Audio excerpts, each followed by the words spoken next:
Crunchy goodness for hunger on the go.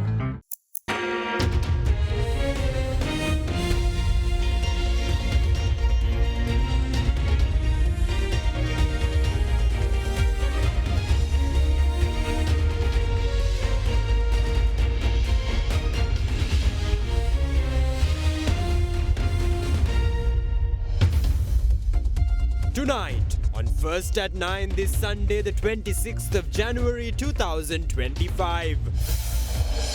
Guaranteed vows. Guaranteed price for rice within the next few days, vows the president. Further vows no rice shortages in the future. Hanging on. Minister Bimal Ratnayaka says no Sri Lankan Airlines privatization, pledging to keep Sri Lanka's national carrier under government ownership.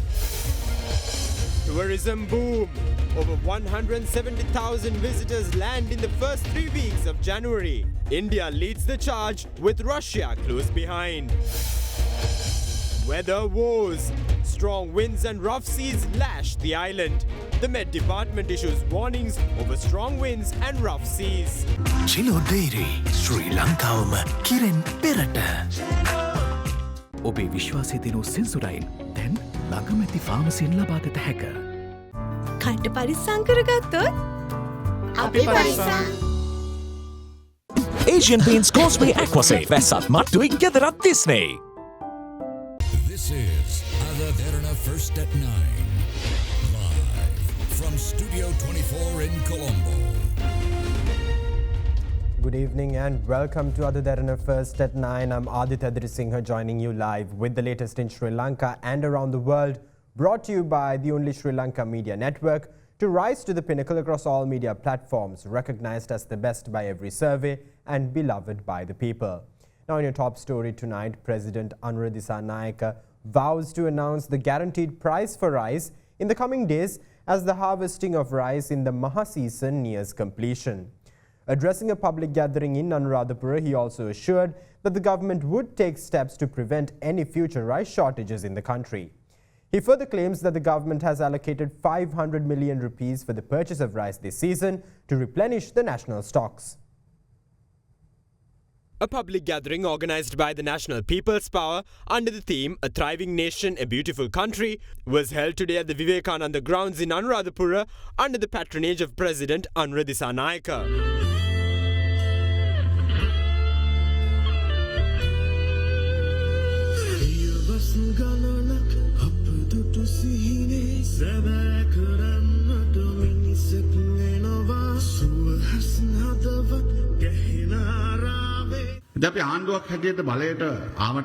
After assuming office, we face several challenges. One significant issue is the rice shortage. It is ironic that a country which harvests rice twice a year faces a shortage of rice. Normally, there is a surplus of rice production during those seasons, yet we are currently experiencing a shortage. It has been only 2 months since the government came into power, and it takes 3 months to yield the harvest. However, we cannot ask the public to wait patiently till then. Our daily rice consumption is 6.5 million kilograms. To address this issue, the Paddy Marketing Board and the Satasu Cooperative are working together to ensure rice is made available to the public without disruption. අපේ රටේ ජනතාවට අඩුවකින් තොරව සහල් ලබා දීම සඳහා වෙච්ච වැඩපිළිවෙලක් හදනවා. දෙසැම්බර් මාසයේ ඉඳන් දිනපතා කොටස් වෙළඳපොළ යගේ ඉහළ යනවා. ඉතිහාසයේ වැඩිම අගයන්ට කොටස් වෙළඳපොළ වාර්තා කරමින් තියෙනවා. හොඳ තත්ත්වයක්. Since December, the stock market has reached record-breaking heights. This is a positive indicator of economic stability and reflects that Sri Lanka is becoming a trustworthy destination for investors. There was a tradition of misusing public funds, which we have now ended. For instance, our police force is currently short of 21,000 officers because many of them were previously assigned to provide security to former presidents, ministers and MPs. We have now discontinued the practice of providing security escorts to ministers and MPs. Have you seen a convoy of vehicles accompanying a minister recently? I travel with only 3 vehicles, which is widely known. If the president and ministers can operate without heavy security details, Why shouldn't former presidents follow suit? When we question them, they claim that it is political revenge.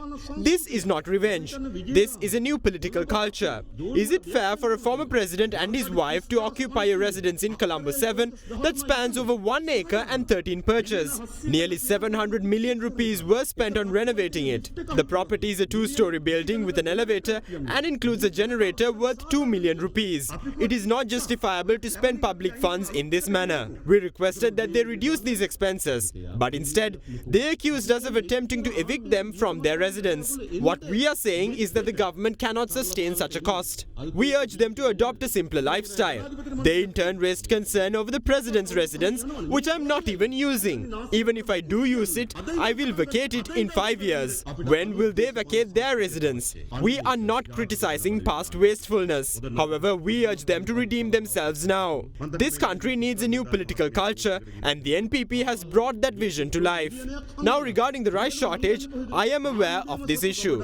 During a COPE meeting, an agriculture official claimed that 1 million metric tons of rice had been hidden away. I asked them where this rice was stored. The total capacity of state warehouses is 300,000 metric tons, and the storage capacity of large mill owners is also 300,000 metric tons. How can 1 million metric tons of rice be hidden away? Such claims cannot be backed by statistical evidence. If anyone owns a rice mill or is storing rice, they are required to register with the government. No unauthorized individuals will be allowed to stockpile rice. The state will also purchase a portion. Recently, we allocated 500 million rupees for rice procurement. We will ensure that such a rice shortage will not manifest ever again. Please grant us a few more months until the harvest is reaped. After that, we will strictly enforce guaranteed prices and prevent any sale beyond that price. People have asked us why we have not yet revealed the guaranteed price. While we have already decided on it, we request a little more time to announce it. We will ensure a fair price for both consumers and producers. Now,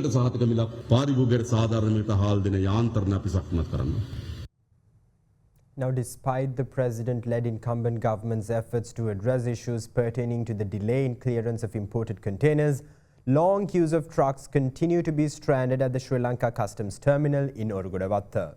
Against this backdrop, container truck drivers who previously threatened to institute trade union action over the persisting delays in container clearance have now called off plans to launch such trade union actions.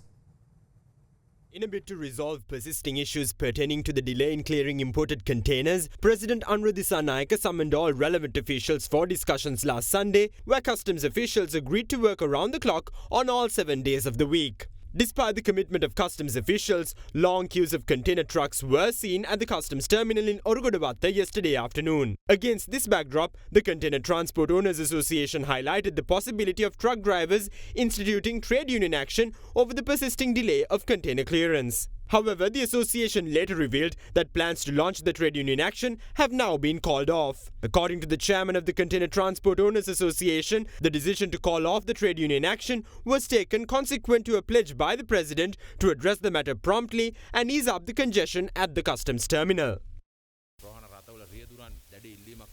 Truck drivers informed us that they will initiate trade union actions since they had to stay in queues for weeks over delays in clearance. We discussed this issue with the Deputy Minister, who informed us that he has spoken to the President in this regard. He further stated that solutions will be provided immediately. Currently, a 4-acre land in Blue Mandal is being prepared to accommodate containers. 2 acres of that land have already been prepared accordingly. Officials claim that the land will be provided around the 1st of February. They further claims that sanitary facilities will be made available for the truck drivers at the premises. We were informed that around 600 container transport trucks can be parked in this land. The existing congestion at the terminal would only increase if a trade union action is launched, since these trucks are needed to remove containers from the terminal. We informed all drivers that we are committed to providing a solution to the matter. We hope that we will be able to resolve this issue within the next few days. This issue transpired due to a conflict between customs trade unions and customs officials. We were informed that the President will intervene to settle that conflict. We hope that issue will be resolved within the next few days to ease the congestion. The President President and the Minister of Transport, Highways, Ports and Civil Aviation ordered customs officials to work around the clock on all 7 days of the week. At the moment, custom officials and other relevant state sector officials involved in the clearance process are efficiently executing their duties. පිරිපුන් ජීවිතයකට ඔබ සමගින් පෙරට Union Assurance. Welcome to Cinnamon Life, South Asia's biggest entertainment hub, where awe awaits. චන්දරුසුමේ කාගෙන් මනාපේ සිංහ TV සඳහා සුපිරි deal. Sadaharita Plantations Limited, celebrating 22 years of your trust. Crunchy goodness for hunger on the go. Responsibility to look after our health. The best nutritional supplement for diabetic patients with no added sugar. Maliban Vitagen. Stay healthy for a good reason. Now, disregarding long-standing calls for the privatization of Sri Lanka's flagship airline, Minister of Transport, Highways, Ports and Civil Aviation, Bimal Ratnayaka, affirmed that necessary steps are being taken to ensure the continued operation of Sri Lankan Airlines as a state-owned enterprise. Speaking to media, Ratnayaka emphasized that the need to improve the standard of the national carrier and expanding the nation's domestic aviation services are imperative. Minister of Transport, Highways, Ports and Civil Aviation Bimal Ratnayaka engaged in an inspection tour of the Civil Aviation Authority of Sri Lanka yesterday. During the tour, the minister also held discussions with the Director General and other officials of the Civil Aviation Authority. The airport has accommodated 8.8 million passengers so far this year. Development of the country's domestic flight services is imperative. The quality of those services can only be enhanced through this institution. We should develop the economy such that parents are able to send their children to visit neighboring India or Maldives at least. Those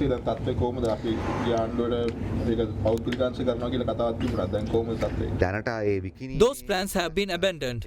That is what we see. 3 aircraft owned by Sri Lankan Airlines were grounded for 3 years without engines. The previous government, led by Ranil Wickremesinghe, paid $900,000 per month while these aircraft were grounded for 3 years. However, under the leadership of Sri Lankan Airlines new chairman Sarath Ganegoda, the airline is currently operating one of those flights.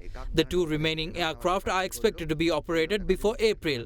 According to my knowledge, the new chairman has scrapped off the idea of selling Sri Lankan Airlines. Meanwhile, the Minister of Transport, Highways, Ports and Civil Aviation also visited the state-owned Lakdiv Engineering Company yesterday. All vehicles of the Sri Lanka Transport Board vested with the Minister of Transport are repaired and maintained by the Lakdiv Engineering Company. During the minister's visit, 10 recently repaired and restored buses were formally put into service. This institution was shortlisted to be wound up under Ranil Wickremesinghe's government. However, the new chairman has already made massive progress by settling a significant portion of the debt taken by this company, while also increasing allowances granted to employees. These workers stand testament to the fact that we can work wonders in 2 months.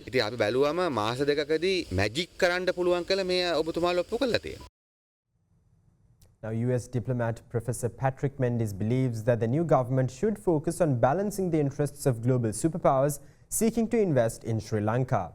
In the latest episode of At Hyde Park with Indivari Amuwatta, Professor Mendes emphasized that the government must also develop a deep understanding of the history of global superpowers and Sri Lanka to determine the country's future direction. He further stated that when inviting investors, the government should prioritize the nation's interests over personal gains to ensure the maximum benefit for the country.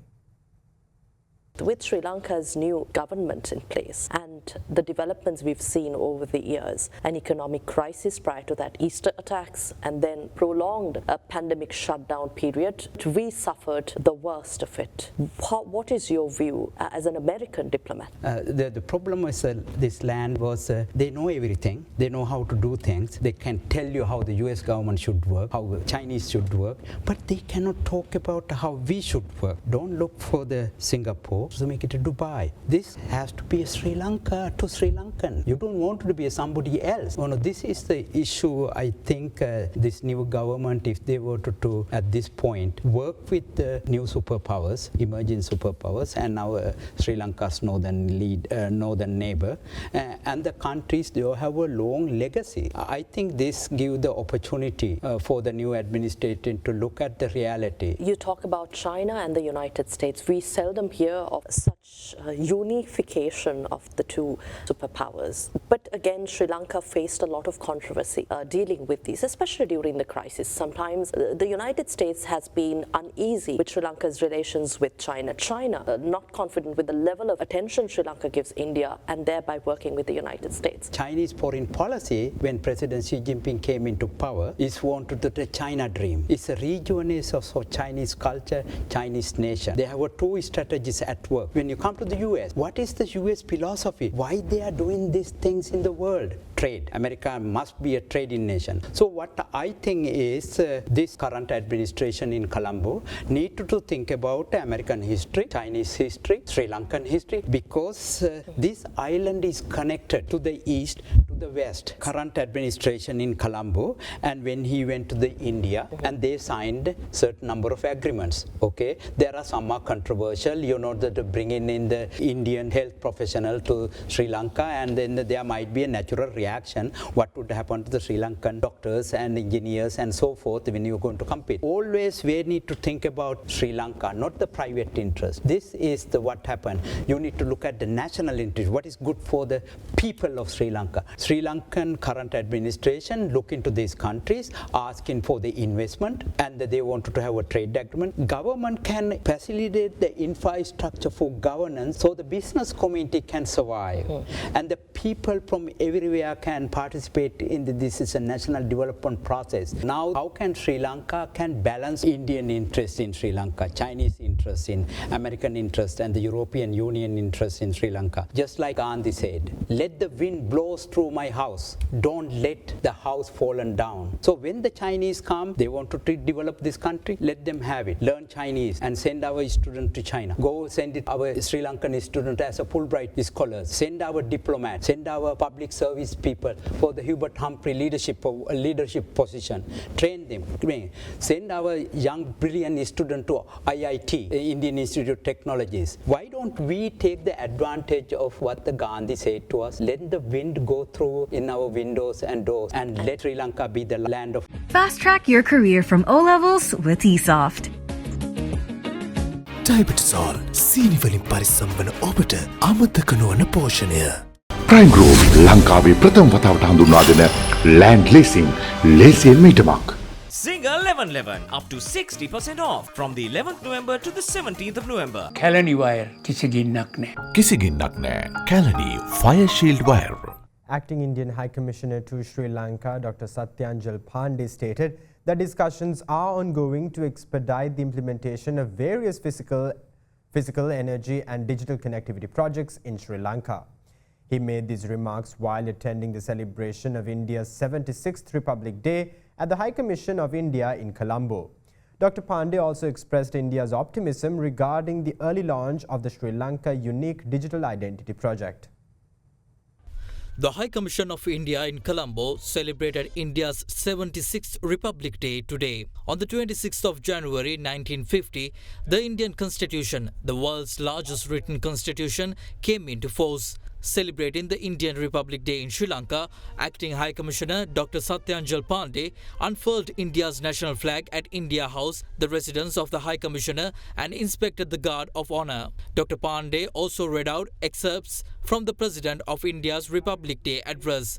In his speech, Dr. Pandey emphasized that Sri Lanka is a key partner in India's neighbourhood first policy and Sagar vision, owing to their shared civilizational ties and geographical proximity. India has consistently supported Sri Lanka with nearly $780 million in grants, including the conversion of $100 million in loans into grants. He further stated that India is committed to supporting Sri Lanka's economic recovery through investment-led partnerships rather than debt-driven growth. Additionally, Dr. Pandey highlighted that India is collaborating with Sri Lanka to expedite the implementation of various physical, energy and digital connectivity projects. Ongoing discussions include the multi-product pipeline project between India, Sri Lanka and the UAE, integrated connectivity, the Sampur solar power plant and LNG supply.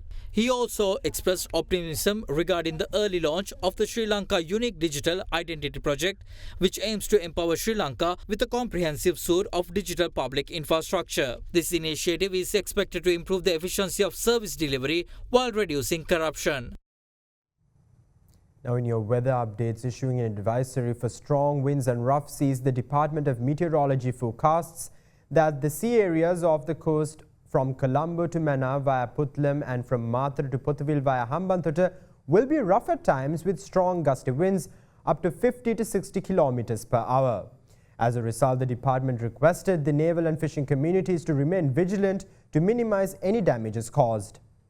The Met Department forecasts heavy downpours in Uva and southern provinces and in Ampara and Batticaloa districts tomorrow.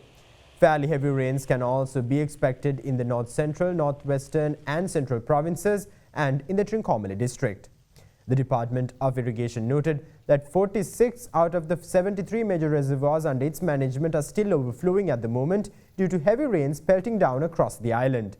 Meanwhile, latest reports issued by the Disaster Management Centre stated that more than 92,000 people of 27,751 families in 17 districts remain affected by the persisting adverse weather. According to DMC reports, 438 persons have already been directed to safe locations as a result of the incessant rains and heavy flooding.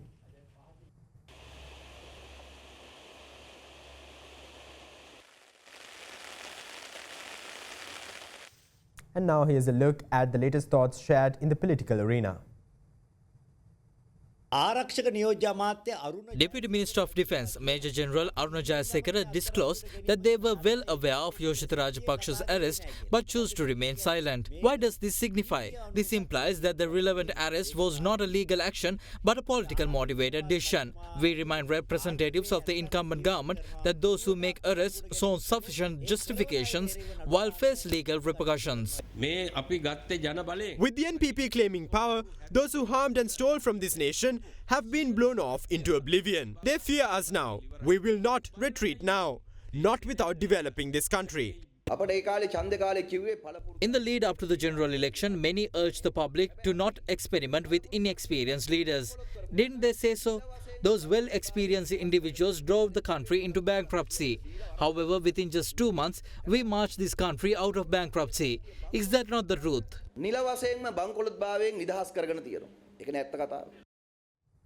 And now here's a look at some local news across the island in brief. The third annual cricket tournament of the Colombo Journalist Association was held today at the Angampitiya ground in Sri Javardhanapura under the patronage of Prime Minister Dr. Harini Amarasuriya. Among the invitees were Minister of Health and Mass Media Dr. Nalinda Jayatissa and Sarvajana Balaya's leader and parliamentarian Dilith Jayveera. Meanwhile, the Sri Lanka Navy and the Coast Guard seized 3 fishing trawlers and apprehended 34 Indian fishermen who were poaching in Sri Lankan territorial waters during a special operation conducted in the sea off the north of Mannar today. The Navy said that the seized boats, together with the Indian fishermen, will be handed over to the Assistant Directorate of Fisheries, Kilinochchi, for onward legal action. In other local news, at least 4 inmates of the Gaul prison have been injured and hospitalized following a clash this afternoon. Prison media spokesperson Gamini B. Disanayak stated that the clash followed a heated argument which escalated out of control. Police reported that the special task force has been deployed to control the situation.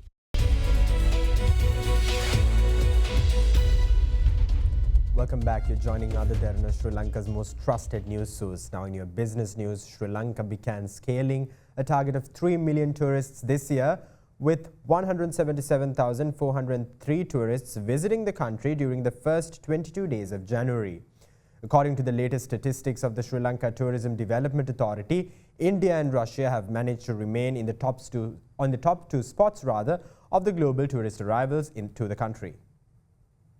With a target to achieve 3 million tourist arrivals in Sri Lanka, the country has already welcomed 177,403 tourists during the first 22 days of January this year. The arrivals reported in the first 22 days of January mark a significant rise from the 149,171 tourist arrivals recorded during the same period in January last year. According to the latest report of the Sri Lanka Tourism Development Authority, during the third week of this month, 57,473 tourist arrivals were recorded as the highest number of arrivals within the month of January. The highest number of tourist arrivals were reported from India, with a total of 30,847 Indian tourists visiting the island this month. The Russian Federation comes in second, with a total of 25,608 arrivals. A significant number of tourists also arrived from the United Kingdom, Germany and China.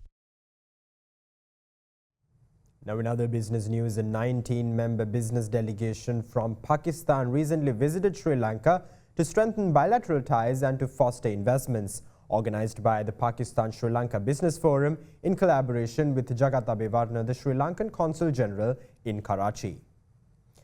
The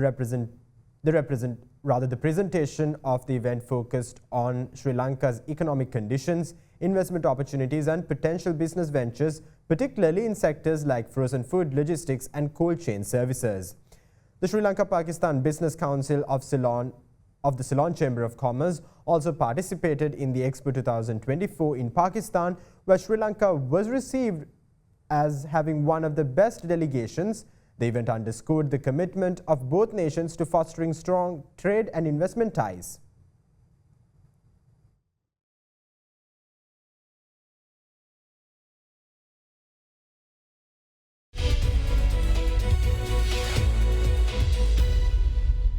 And now here's a look at some corporate news in brief.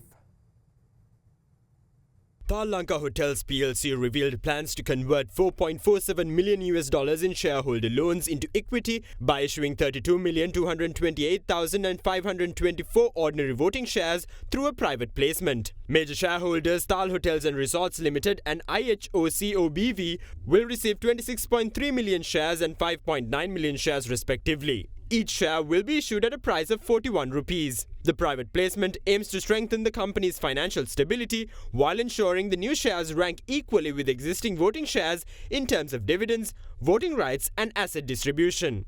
Meanwhile, Kahavatta Plantations, a part of the Dilma Group, recently partnered with the Australian government-funded market development facility to build on its current coffee cultivation and invest further in improving its coffee processing capacity. The Kahavatta MDF partnership will establish a coffee farmer outgrow model in Navalapitiya and a centralized coffee processing facility. This initiative aims to increase the volume of coffee produced in Sri Lanka, creating new opportunities for local communities.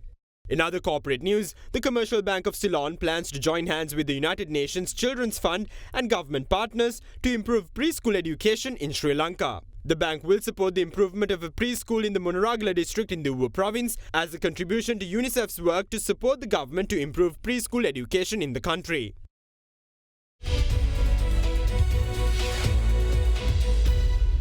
That's all the news we have for you tonight. For further updates, stay in touch with Ada Derana, the nation's most trusted news source. Thank you. Have a great night.